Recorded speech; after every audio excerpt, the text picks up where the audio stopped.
Hey, what's up guys, it's Shirasa here. Today I'll be showing you guys a little overview of this project that I worked on. You can check out this video. It's called My Friend Reacts to a Video Game That I Made Her, a custom video game. So my friend's birthday was coming up and I thought it'd be a fun project. So let me just show you guys how I did that. Here's a quick sample. Sorry about the echo, but check it out. See, it's clean. You're fighting cigarette boxes. Some pretty legit stuff, pretty cool stuff. Cake themed, it's purple, and then I have the little character icon on the bottom right. Who's hitting me? Oh, yeah, it's pretty simple, just repeating enemies and then like a boss fight at the end. And I'm gonna show you guys how I did it. First thing I did was I used a Unity template. Here in the Unity Hub, these are my previous projects. I went to New Project, and then they have templates here, and I did the FPS microgame, which is a first-person shooter game which teaches you the basics of the Unity editor, and you can follow the tutorials and they show you how to modify things, how to play with the weapon settings. There's a lot you can do there, which is really cool. So I ended up with this.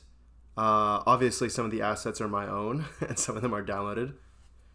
But yeah, it's all based off the FPS microgame that Unity provides. You might have to download it, but it's free, it's simple, and it comes with so much that you can use right off the bat. So to begin with, all of the assets, the enemies, the prefabs from the FPS microgame, you can modify them and change them however you want.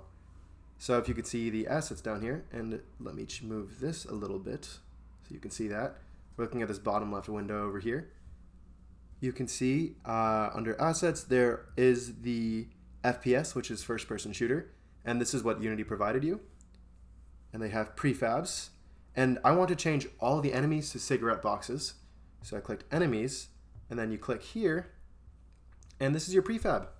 So you can look at this and see that I put in cigarette boxes, but let's say if you want to see the original, you could turn off the cig box here.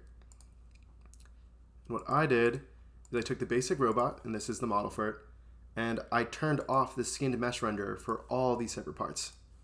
So before I did all of this, we had an actual like turret looking robot thing happening. And that is how I made the robot invisible. And then I added in my own 3D model of a cigarette box, which by the way from Sketchfab. Sketchfab, great place to download 3D models.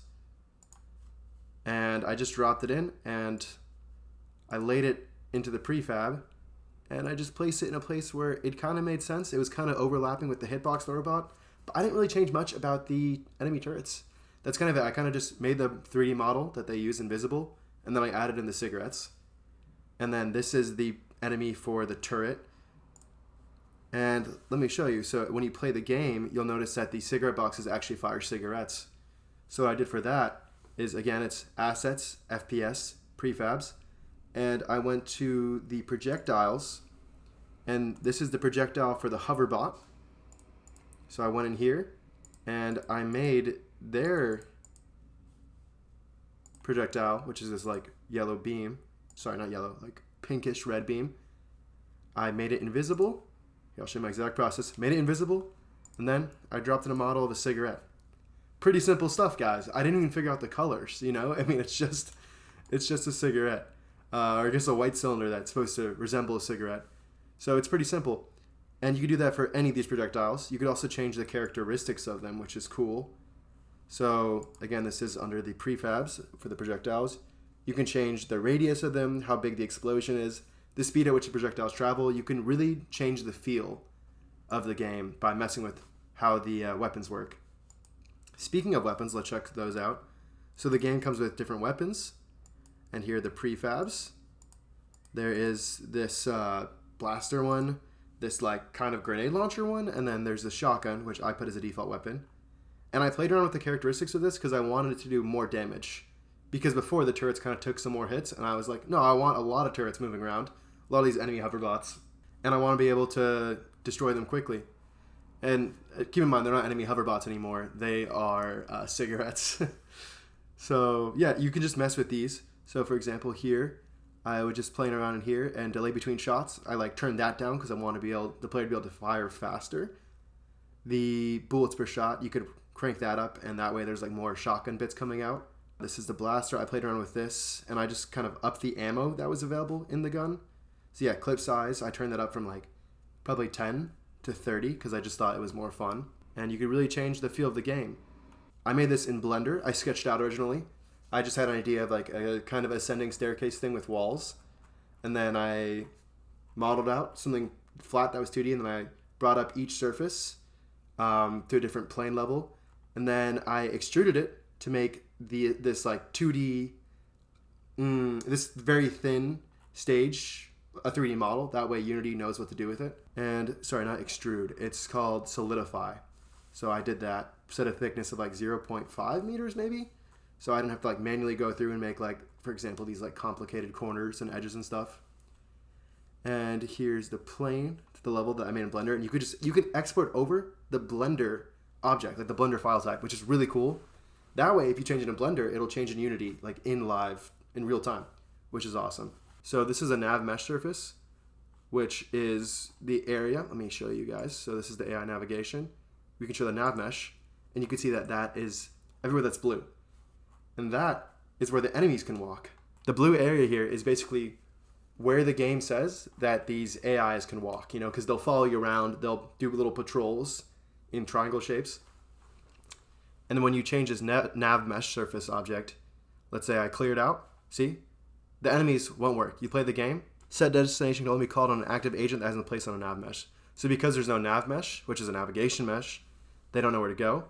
But if I go here in the nav mesh and do bake, even if I change the surface, I added my own levels, let's say like I change the Blender file so the surface is different, it'll bake in this nav mesh, and now the enemies know where to go.